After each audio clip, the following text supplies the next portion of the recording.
Yo, what's going on, everybody? My name is Jared. I am a competitive Yu-Gi-Oh player, for those of you who don't know. And I got second at a Lorcana tournament randomly. This is not a big tournament by any means. This was just like a small local through Discord event held by Super Lorcana World by Mario. Yeah, it was a super cool event. I got second place in there for my first ever Lorcana tournament. I know this is a Yu-Gi-Oh based channel, but if you guys like Lorcana, I wouldn't mind making either a second channel or doing coverage on Lorcana on this channel too, because I do enjoy the game. I plan on playing the game. I wasn't planning on making content for the game though, but if there is a high interest for it, I would consider making content for it. But yeah, I am not positive yet. So if you like Lorcana, let me know in the comments. This channel, second channel, I don't know. But I like the game a lot. I plan on playing it. And obviously I'm still going to play Yu-Gi-Oh! I'm still going to make Yu-Gi-Oh! Videos. But this video is kind of more of a gauge on if there is interest in Disney's Lorcana coming out. Or that is out now, actually. So overall, I'm just going to show you guys the deck that I played. And let me know what you guys think about it. And Lorcana in general in the comments. And how you think I should proceed with the content creation side of this. Because I'm really curious and genuine of what you guys think about this. It's really important to me as a content creator, make the content that you guys want to see. And as I said, if you guys are strictly Yu-Gi-Oh, I am perfectly fine with not flooding your feed with Lorcana videos at the same time. That would be a separate channel, and then you don't have to worry about it if you do not want to see it. So yeah, overall, that's it for that. Yeah, let me just show you the deck real quick, and yeah, we'll just go through it. Okay, guys, so like I said, I got second place. It was like I don't know, like a 12 man tournament, something like that. It was 4 rounds, but I got second. I was XO to the last round. I lost the last round to green yellow aggro, which sucked. But this is the format allowed proxies, so these are like you can play fully constructed decks as you're allowed proxies because all the cards are a bit challenging to acquire now. I did not proxy anything. These are all things I got from in person from tournaments near me. Yeah, like I said, I just enjoy the game, and it was something different. So yeah, I played for 1 drop, so it was 4 copies of Develop Your Brain and 4 copies of Flounder, just to counter aggro and good consistency on that end. For 2 drops, 4 copies of Grandma. I think she's one of the best ramp cards. 4 copies of, I always forget how to say this guy's name, of Danny DeVito from Hercules. That's what I want to call him.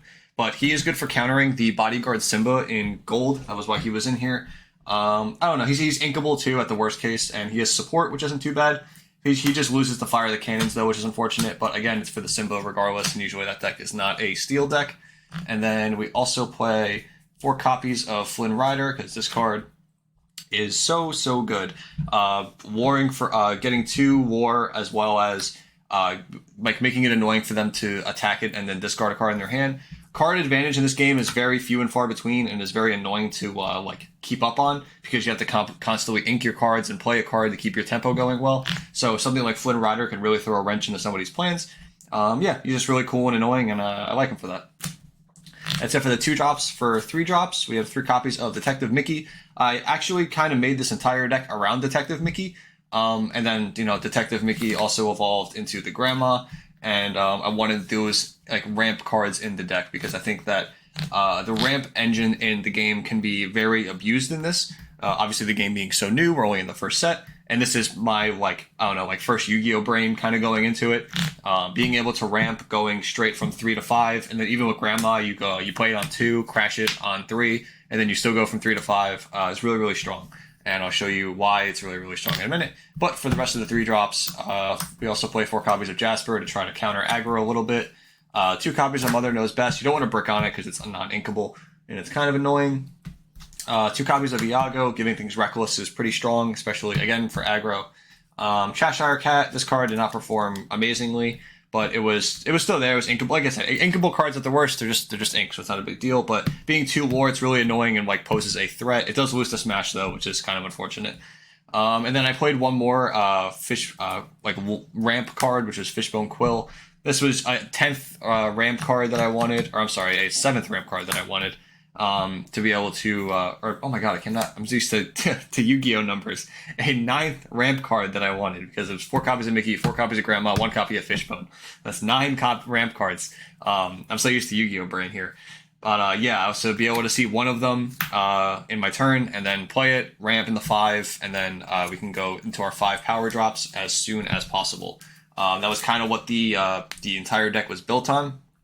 It is to ramp right into 5, and then after 5, you are able to just play powerhouse after powerhouse after powerhouse, and it is very hard to keep up on. So we played 3 copies of Cusco. I only have 3. I really want a 4th. This card's crazy good. 4 copies of Mad Hatter. This card is also crazy good. Again, 3 lore. 3 lore is like you outpace so many people, especially when you're dropping this a turn early. Like really, really strong. And that same applies to Maleficent. Again, same thing. Inkable 5, 3 lore, 3/6 health. 3/6 health is super relevant because that is a lot of stats. And the 3 attack. This trades with a lot of things better than both of these. So just something to keep in mind. The 3 attack 6. This is almost like more annoying than these sometimes just because of how much better statted this is. So just something to keep in mind if you're building something like this.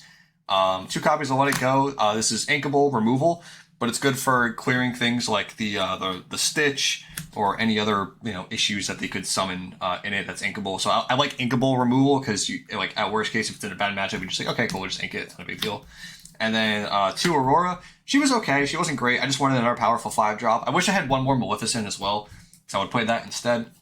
I'm also not playing the 2-drop Maleficent because she doesn't trade well into things. Like 2/2s don't trade well into what the current meta is right now between things that are 2/3s or like 2/3s are the big one because they trade so poorly into it. So I'm not a big fan of 2/2s right now unless you are either shifting it into something else like something like Aladdin. But like if that deck is so fast that you have to worry about is that like the Aladdin will, if you shift into the Aladdin, you can take back your war and gain war. Whereas this doesn't do that. You just are like playing control game and it doesn't actually help you. So yeah, I don't know. Like I'm not crazy about this card, but like it's just like it did its job. I don't know. It was cool. In the future, I might this might turn into one of these and one of these.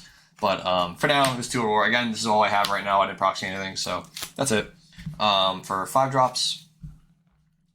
And then for 6 drops, I played 2 copies of Genie. I actually didn't like this card at first because it was a non-inkable 6. But after playing some games with it and testing, like the testing that I can do with this game, this is kind of like a worse version of something like Hades or something like Maleficent because it's still just like a 6-drop bounce, like clear thing. They don't have to worry about it anymore.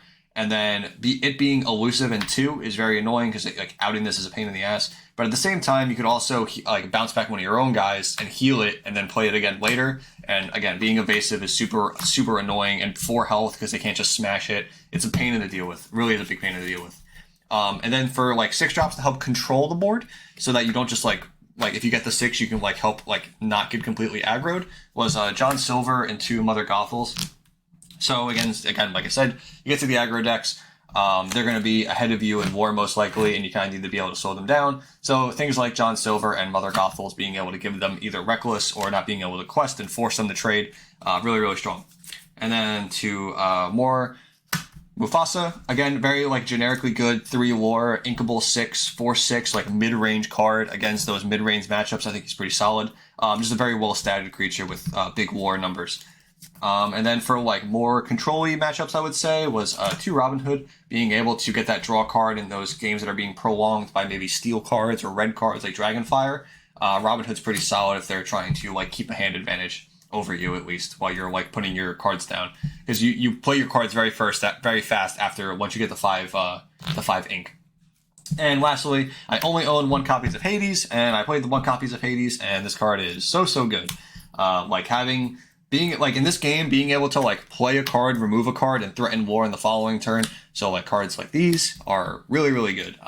It's just like you don't want to brick on them though because they are non-inkable, these ones, but they are still super strong. But they are significantly cheaper than something like Ruby Maleficent, for instance.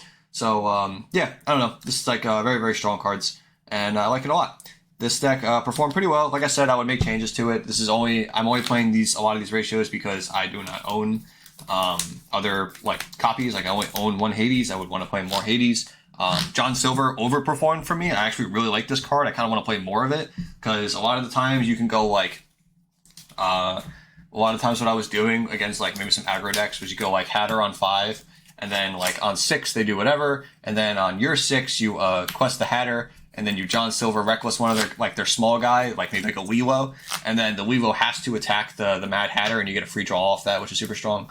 But yeah, just like little things like that, little interactions, kind of like Hearthstone in a way. But yeah, I don't know. That's pretty much the deck.